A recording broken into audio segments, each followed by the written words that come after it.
Bismillahirrahmanirrahim.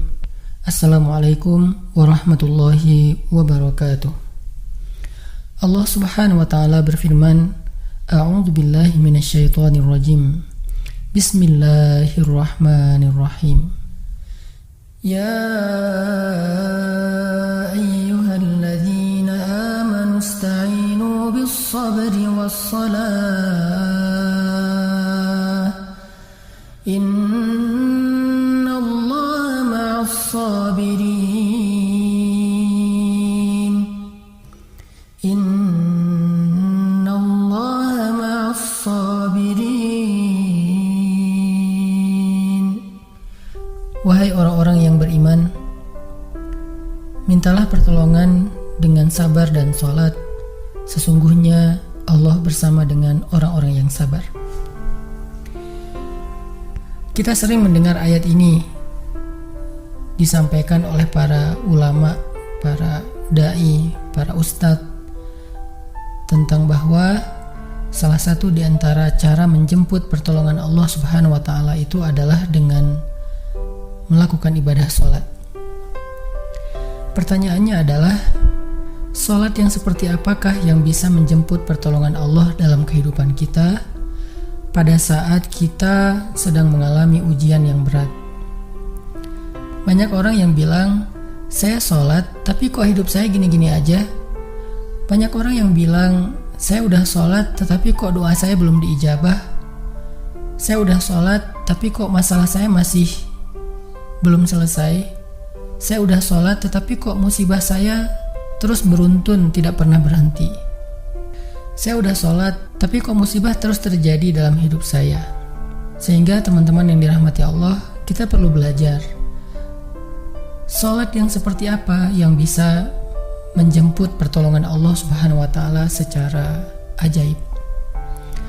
Mari kita renungkan sebuah kisah yang pernah disampaikan oleh sahabat Anas bin Malik radhiyallahu an, bahwa dahulu di masa Nabi ada seorang laki-laki di kota Madinah yang melakukan perjalanan antara Syam ke Madinah untuk berdagang.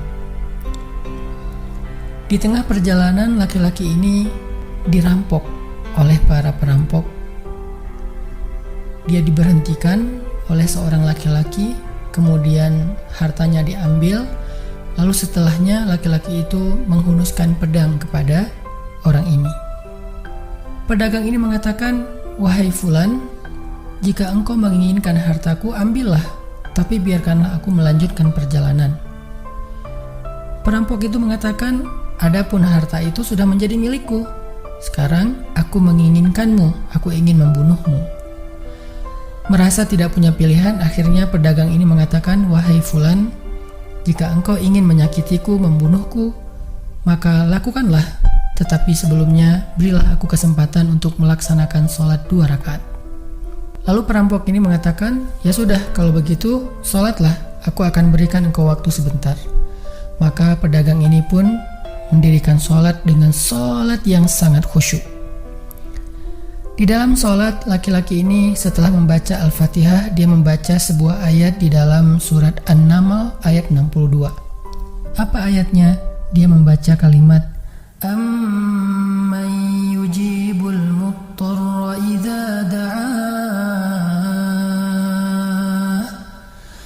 Amman yujibul muttarra idza da'ahu wa yakshifus su'a wa yaj'alukum khulafa'al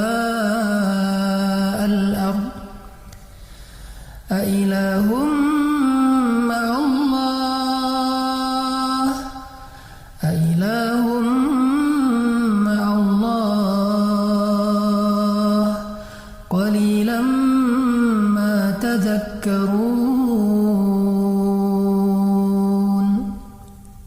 Bukankah dialah Allah yang memperkenankan doa orang yang dalam kesulitan apabila dia berdoa kepadanya, dan menghilangkan kesusahan dan menjadikan kalian sebagai khalifah di muka bumi?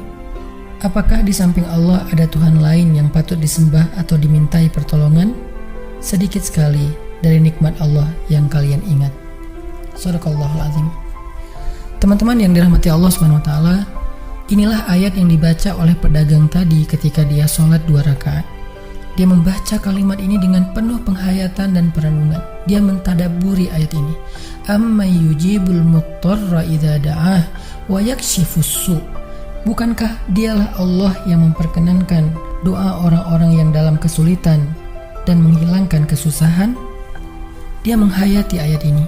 Dia mentadabburi ayat ini. Sehingga muncullah rasa yakin di hatinya bahwa harapannya saat ini satu-satunya adalah Allah yang yujibul muttar. Dia dalam kondisi muttar, dalam kondisi kesulitan, dalam kondisi terancam. Muttar itu bisa bermakna terancam, kesulitan, kesusahan, dan berbagai macam makna dari ketidakberdayaan. Siapa yang yujibul muttar? Siapa yang akan memperkenankan doa orang yang tidak berdaya selain Allah? Wa yakshifus su', dan menghilangkan kesusahannya selain Allah? Maka mulai muncullah rasa yakin di dalam hati laki-laki ini setelah membaca ayat tersebut.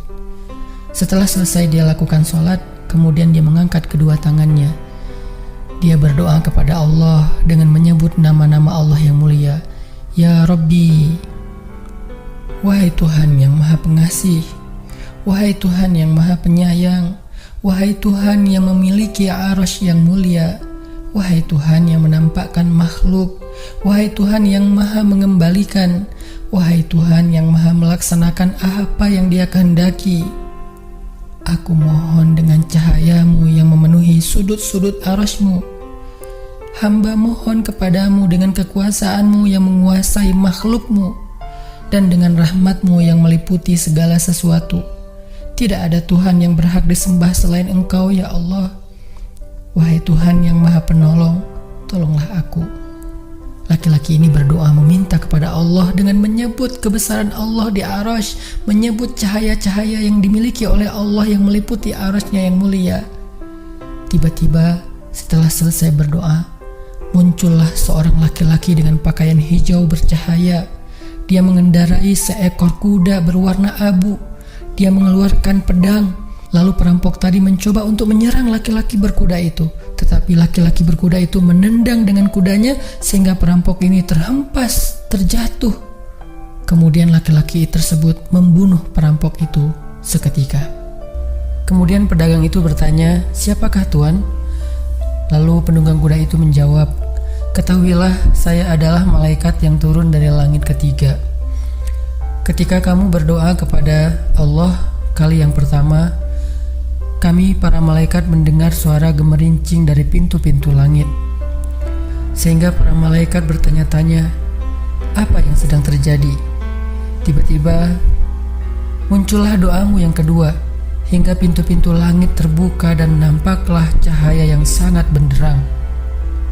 Dan di doamu yang ketiga, datanglah malaikat Jibril kepada kami seraya berseru, siapakah di antara kalian wahai para malaikat yang mau menolong hamba Allah itu? Lalu aku memohon kepada Allah agar Ia mengizinkanku melaksanakan tugas ini. Wahai hamba Allah, ketahuilah, barang siapa yang berdoa dengan doa yang engkau baca tadi ketika dalam kesedihan, penderitaan, dan dalam keadaan sedang susah, maka Allah akan melepaskannya dari kesedihan dan akan menolongnya." Teman-teman yang dirahmati Allah Subhanahu wa taala, itulah salah satu kisah tentang keajaiban sholat seorang pedagang yang dengan sholat itu Allah Subhanahu wa taala mendatangkan pertolongan yang luar biasa dalam masalahnya. Pertanyaannya adalah, apa rahasia sholat pedagang itu sehingga Allah mendatangkan malaikat khusus yang menunggang kuda berwarna abu, lalu malaikat ini membunuh perampok yang ingin mencelakai pedagang itu? Salah satu rahasia dari sholat pedagang itu, kata para ulama, adalah dia melakukan ibadah sholat dengan ihsan, seperti yang dikatakan Nabi tentang bab ihsan, an ta'budallah ka'annaka tarah fa in lam takun tarah fa innahu yarak. Ketika engkau beribadah kepada Allah, seolah-olah engkau melihat Allah. Jika engkau tidak bisa melihat Allah, maka yakinlah Allah melihatmu. Di sini Nabi mengajarkan kepada kita tentang sholat yang terkoneksi langsung dengan Allah Subhanahu wa taala. terkoneksi dalam yakin dan iman sampai seolah-olah kita melihat Allah. Artinya ketika kita bisa sholat seolah-olah kita melihat Allah, lalu dengan kondisi seperti itu kita meminta pertolongan Allah dengan penuh keyakinan, itulah sholat yang mendatangkan pertolongan Allah.